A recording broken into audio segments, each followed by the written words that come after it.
सूर्यवंश के आगे चंद्रवंश का वर्णन करते हुए कहे, इक्ष्वाकु वंश में बड़े बड़े राजा हुए, जमदग्नि परशुराम हुए। परशुराम भगवान के अवतार कहलाते हैं। एक दिन ऋषि के आश्रम पर सहस्त्रबाहु अर्जुन आया। प्रिय श्रोताओं, ऋषि के पास कामधेनु गाय थी। कामधेनु का अर्थ होता है, प्रिय श्रोताओं, जो कामना की पूर्ति करती हो। सहस्त्रबाहु अर्जुन अपनी सेना के साथ आया था। ऋषि ने उन्हें भोजन करा दिया तो उसने देखा ये गाय बड़ी उत्तम है, तो उसे जबरदस्ती घर ले गया। परशुराम जी को क्रोध आ जाता है, वर्षा उठाते ही सहस्त्रबाहु की सेना को मारा। गाय को आश्रम के अंदर लेके आते हैं। एक दिन परशुराम जी गए हुए थे, सहस्त्रबाहु के 10,000 बेटा आए, जमदग्नि का गला काट करके गाय को ले गए।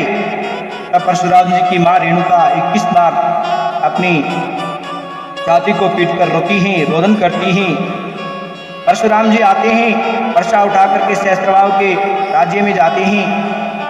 सहस्त्रबाहु के 10,000 पुत्रों के साथ भयंकर युद्ध होता है और कहते काट काट करके ढेर कर दिया। अपने पिता का बदला ले लेते हैं, अपने पिता को जीवित कर लेते हैं। एक दिन की बात, रेणुका फूल लेने गई बाग में। सरोवर में गंधर्व गंधर्वियाँ स्नान कर रहे थे। उन्हें देखने लग जाती हैं। पुत्र के पूजा के लिए पुष्प लाने में देरी हो जाती है। जमदग्नि ने अपने तप बल से देख लिया। पुत्रों को कहा, पुत्रों अपनी माता का सर काट दो। अब ऐसे कैसे कर दे जी, माँ तो माँ होती है, कैसे काटे। और महाराज सब बेटा मना कर देते हैं। इतने में परशुराम जी आ जाते हैं। ऋषि ने कहा, बेटा परशुराम, ये कहो पिताजी क्या आज्ञा है। बोले, हमारी आज्ञा यह है, आपकी माता व तेरे भाइयों का सर काट डालो। अब क्या था भैया, वर्षा उठाते हैं, खटाखट खटाखट खटाखट मूली की तरह काट दिए। परशुराम जी ने सिर क्यों काटे जी? क्योंकि परशुराम जी जानते थे कि हमारे पिता इतने समर्थ हैं, अगर कहूँ जीवित कर दो तो जीवित भी कर देंगे। पिताजी बड़े प्रसन्न हो गए। बोले, बेटा मांगो, तुम्हें क्या चाहिए। कहा, मेरी माँ व मेरे भाइयों को जीवित कर दो पिताजी, और यह भुला दो कि मैंने इन्हें मारा था। और कहते हैं जमदग्नि बड़ी प्रसन्न हुए और कहे, तथास्तु, उन्हें कुछ याद नहीं, जीवित हो जाते हैं। ऐसे परशुराम जी की संक्षिप्त में कथा कही। त्रेता में राम जी ने से मिल करके पिनाक धनुष उन्हें दे करके महेंद्र पर्वत पर तपस्या करने चले जाते हैं। इसके बाद वंशावली कुरुवंश यदुवंश का वर्णन किया गया। देवयानी शुक्राचार्य की कन्या का विवाह याति के साथ हो जाता है। राजा की कन्या शर्मिष्ठा उनकी दासी बन करके जाती हैं। लेकिन महाराज याति ने इतने भोग भोगे, अपने पुत्रों की आयु लेकर के भोग भोगे, तृप्ति नहीं हुई। अंत में अपने पुत्रों की आयु वापस दे करके वैराग्य ले लेते हैं।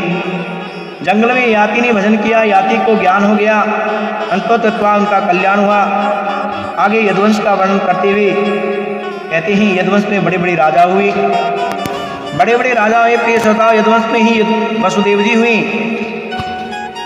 देवकी के साथ उनका विवाह हो जाता है।